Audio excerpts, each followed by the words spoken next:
জিনের মসজিদ। কথিত আছে জিনেরাই নাকি তৈরি করেছিল এই মসজিদটি। তাই তো দূর দূরান্ত থেকে প্রতিদিন অসংখ্য দর্শনার্থী আসে মসজিদটি এক নজর দেখতে ও নামাজ আদায় করতে। ঠাকুরগাঁও শহর থেকে 17 কিলোমিটার উত্তরে বালিয়া ইউনিয়নে অবস্থিত এই মসজিদটি।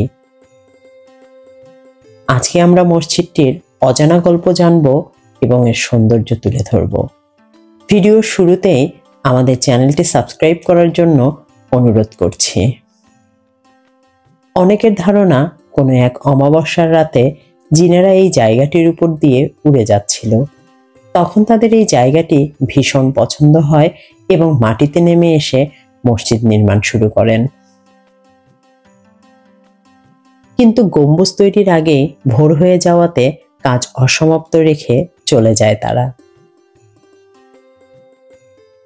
মসজিদটার চারপাশে খুব সুন্দর গম্বুজগুলা বিশেষভাবে খুব সুন্দর লাগলো। কি মসজিদ নামে? এটা কথিত আছে যে অনেক বছর আগে এটা জিন মসজিদ নামেই পরিচিত। এলাকার মানুষ বলে বলিয়ান জিন মসজিদেই মানে বড় মসজিদ আছে, জিন মসজিদ নামেই পরিচিত। এটা জিনের মসজিদ কেন বলে মানুষ? এটা জিনের মসজিদ বলে আমরা শুনছি যে অর্ধরাত্রির মাঝখানে জিন আসে এটা নির্মাণ করতেছিল। হঠাৎ এক মানুষ দেখছে, দেখে চিল্লাছে, তার জন্য এই মানুষ বলে যে এটা জিন নামেই পরিচিত। এই জন্য মসজিদ প্রাঙ্গণে আসলে আপনার মন শান্ত হয়ে যাবে। চারপাশের পরিবেশ ও নির্মাণ শৈলী আপনাকে বিমোহিত করবে। লাল পোড়াহিটের অনিন্দ সুন্দর এই মসজিদটির দেয়ালের ইট কেটে তৈরি করা হয়েছে অপূর্ব সব নকশা, যা আপনার চোখকে আটকে দেবে। মসজিদের সৌন্দর্য বহুগুণে বাড়িয়ে তুলেছে মসজিদের সামনের খোলা মাঠ ও পুকুরটি।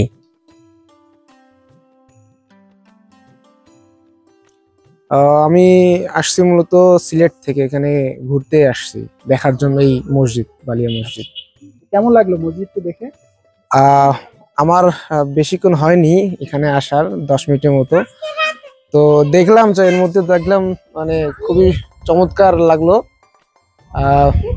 এটা জিনের মসজিদ বলে পরিচিত। তো যেটা জানি যে এই যে কারুকাজগুলো এগুলো জিনের মাধ্যমেই তৈরি করা। তো এই আকর্ষণে আর কি এখানে আসা, তো দেখছি আর কি। স্থানীয়রা তো এটা জিনের মসজিদ নামেই চেনে। জি জি।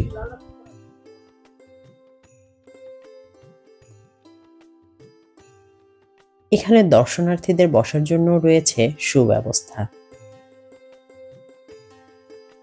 জিনরাই এই মসজিদ নির্মাণ করেছে এমন জনশ্রুতি থাকলেও ইতিহাস ঘেঁটে জানতে পারলাম 1910 সালে স্থানীয় জমিদার মেহেরবক্স চৌধুরী নির্মাণ শুরু করেন অপূর্ব সুন্দর এই মসজিদটির।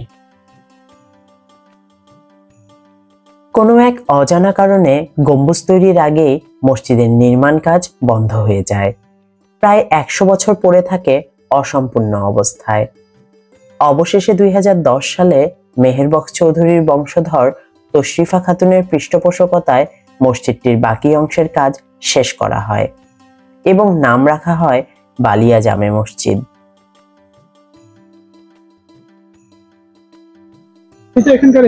হ্যাঁ হ্যাঁ, আমি এখানকার স্থানীয়। মসজিদের সামনের বাসাই আমার বাসা।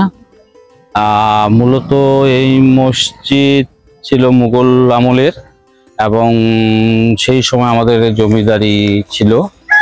তো আমাদের যিনি জমিদার ছিলেন তিনি এই মসজিদের ভিত্তি স্থাপনকারী ছিলেন। তো মানুষ যেটা বলে যে এটা জিনের মসজিদ, জিনরাই নাকি তৈরি করছে, এটা এমন কিছু না। আমাদেরই পূর্বপুরুষরা করছিলেন এবং একটা পর্যায়ে এটা ইনকমপ্লিট অবস্থায় ছিল। কি বা কারণে ছিল তা আমরা ঠিক এখনো কেউ বলতে পারি না। 3 গম্বুজ ও 8 মিনার বিশিষ্ট মসজিদটি দুটি ভিন্ন যুগে নির্মিত হলেও এটি দেখে বোঝার কোনো উপায় নেই। তাই তো ইতিহাসের সাক্ষী হয়ে আজও সগৌরবে দাঁড়িয়ে আছে বালিয়া জামে মসজিদ বা জিনের মসজিদ। যদি আমাদের ভিডিওটি ভালো লেগে থাকে তাহলে আমাদের চ্যানেলটি সাবস্ক্রাইব করে পাশে থাকার অনুরোধ করছি। আবার দেখা হবে নতুন কোনো ভিডিওতে। সে পর্যন্ত ভালো থাকবেন, সুস্থ থাকবেন।